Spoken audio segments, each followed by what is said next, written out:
घरातली सगळी कामं बाजूला ठेवली आणि आज स्वतःसाठी काहीतरी हेल्दी करायचं ठरवलं.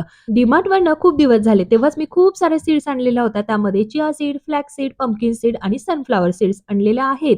पण त्या भाजून अजून खाणं काही झालेलंच नव्हतं. म्हणून म्हटलं चला आज तर सगळं भाजूनच घेऊया आणि त्याचबरोबर मला आज वेट लॉस चूर्ण सुद्धा बनवायचं होतं. तर त्यासाठी मी इथे ओवा, जीरा, मेथी दाणे आणि सोप घेतलेले आहे. ते सुद्धा भाजून घेतलं.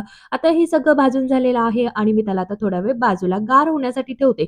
आणि जोपर्यंत त्या गार होत आहे ना, तोपर्यंत पटापट स्वयंपाक बनवून घेते. कारण जेवण सुद्धा करायचं आहे. पटापट स्वयंपाक बनवून घेतला, किचनवरची सगळी भांडी घासून घेतली आणि किचन वट्टा आवरून घेतला. त्यानंतर एअरटाईट कंटेनरमध्ये ह्या सगळ्या सीड्स भरून ठेवल्या. जे काही मला चूर्ण बनवायचं होतं, तर ते मिक्सरमधनंच मी बारीक करून घेतलं. आता हे सगळं मी ह्या बरणीमध्ये भरून ठेवते आणि दररोज सकाळ-संध्याकाळ 1-1 चमचा छान असं पाण्यामध्ये उकळून मी ते पिणार आहे. खूप छान-छान हेल्दी गोष्टी मी आता सध्या केलेल्या आहेत. पण खरंच याचे फायदे आहेत का? हे जर जाणून घ्यायचं असेल तर याचा लाँग व्हिडिओ मी आधीच आपल्या चॅनलवर अपलोड केलेला आहे. नक्की चेकआउट करा. तर कपड्यांच्या घड्या घालून माझा संपवला दिवस. बाय.